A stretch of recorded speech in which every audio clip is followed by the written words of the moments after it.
Yeah, Jack, what do you expect to see on safari? I think we're going to see Kilimanjaro and a lot of animals. I think you're going to see maybe a rhino. Probably See at this on the safari.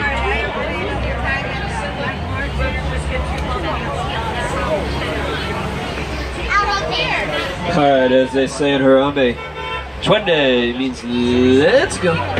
They've all been spotted out there over the years. Might not see every single one today, but we usually do have some pretty good luck. And I'm going to start in the little, so it's going to make them a little more difficult to spot. It looks like there's an okapi hiding up in the bushes up here on the right-hand side. You can just see the stripes on her legs. Oh, yeah. Look like zebra stripes on the okapi. They're not actually related to the zebra. The okapi is the closest relative to the giraffe.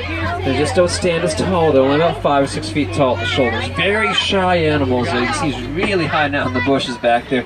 We'll go. They have ossicones and the big ears. The head is actually shaped like a giraffe's head. So you can see the resemblance to the giraffes there. There's only about 5,000 left on the planet. They're nearly hunted to extinction for their horns. And they weigh upwards of 3,000 pounds and can charge at a speed of about 35 miles per hour. They're pretty fast for their size. Got very poor eyesight though, so really makes them susceptible to poaching and illegal hunting for those horns there. Color with white stripes, thick horns. And the light tan animals are the greater kudu, second tallest antelope in Africa. Really blend in. The greater kudu are almost the same color as the trees in the ground there. Now, those are female greater kudu. body floating. And the hippos are nocturnal, so you don't really see too much activity during the day. Usually just pop up every few minutes to get some air, and then they'll go right back under. It looks like there's one out in front. They're the most dangerous animals. Those are Nile crocodile. Look at all that. Nile crocodile go to an average length of about 16 feet. Can weigh around 500 pounds. We've got the right-hand side.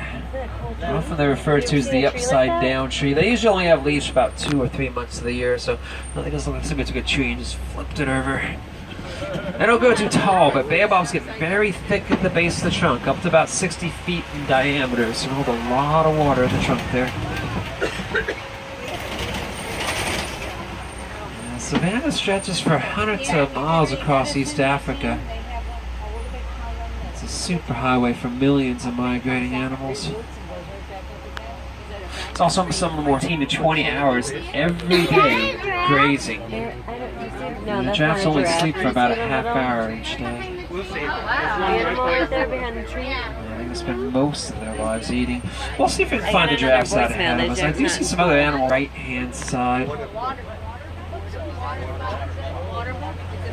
And there's also African wild dogs over there. They're on the left. Let's see a little bit further here, see if we can get a view of both of them here. Now the waterbuck are these scruffy-looking antelope. They're unlike most antelope. They don't migrate at all. They're very sedentary. They stay by a body of water their entire lives. You might notice they look a little greasy too. They've got a greasy secretion over the fur that's thought to waterproof them. It also smells pretty bad, so it keeps the predators away. Pretty far back there. Wild dogs are also known as the painted dog. For that scruffy coat that they, or the splotchy coat that they've got there. That was awesome. Yeah, they have a coat a length of about 4 to 5 feet. Ankole cattle, also known as Watusi cattle, after the tribe that first domesticated them. Really impressive horns, not very heavy though, but for a 2,000-pound animal like that. Look at them all. Yeah, they don't just use them for defense and sparring. The Ankoles use their horns to cool themselves off. And think of it as a giant radiator that can circulate blood through the whole. Seated. They sit in rows with one animal facing out in each different direction. It's a defensive posture that they use to spot the predators. A little bit closer to these wildebeest here. Look at them. Addie, look at. Now the wildebeest herd size varies greatly, from as few as 10 individuals to as many as 1,000. A small little antelope all The giraffes are the tallest animals. Can stand up to about 20 feet tall for the males. Females usually are a bit shorter. These are all Maasai giraffe. You can tell by looking at their spawning pattern. Maasai's have small spots, very rough and very just tall. And when they're born, they start off at just about 6 feet. And just out ahead of us is one of the largest antelope in Africa. They can weigh around 2,000 pounds. These are Patterson's eland, about 6 feet tall at the shoulder there. Beautiful spiral horns on the Patterson's eland. They're just incredible, majestic animals. Yeah, they're real.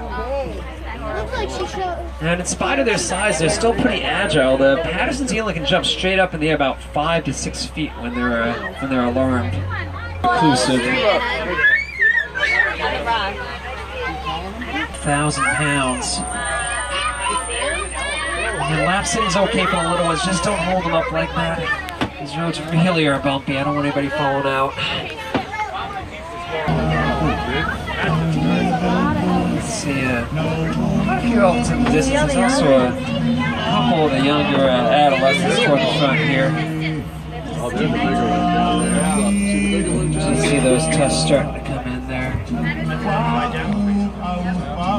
You'll notice that they're flapping their ears. They do that to cool themselves off. Lots of blood vessels in the ears, so when they flap them. And also notice there's a lot of sand and dirt on their backs.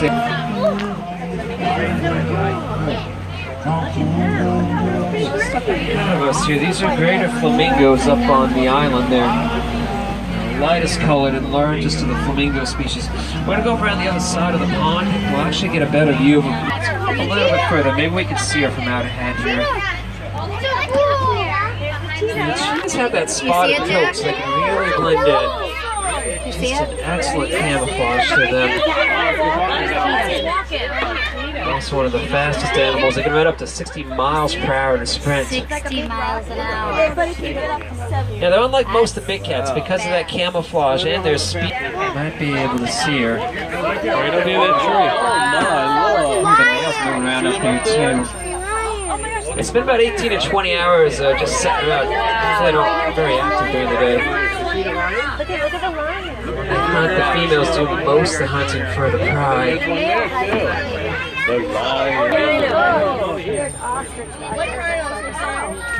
Ostrich is a little bit further out there too. The white rhino is 4,000 to 5,000 pounds. Those horns are made of the same materials you'd find in your fingernails or your hair. They go about 3 to 6 inches every year. Look at that. Looks like the male lion's working his way toward the top of the coppice here. Lay it down. 400 to 500 pounds, a little bit larger than the female. Use them as digging tools, also as defensive weapons to fend off any predators that might come after them. Warthogs are also pretty fast, despite the tiny little legs. Warthogs. I'm going to pause the truck up here next to the baby rhino. Do not stand up at any time around the rhinos. They can take that as an act of aggression. We don't want to provoke them. Look at Daddy.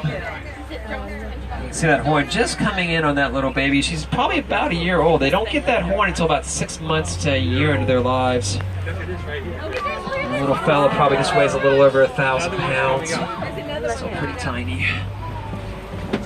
On the right hand side, the stripe pattern on the zebra, that is totally unique to each animal. It's like a fingerprint. No two zebras have the same stripes. We'll go a little bit further up ahead of them, see if we can get a good view of these zebras. Whoa, look how close they are. And the ostriches on the left, those are probably females. Females typically have that light gray plumage. They're pretty fast, the ostrich. Equally as fast as the zebras. They can run up to about 40 miles per hour. The ostriches are flightless, though.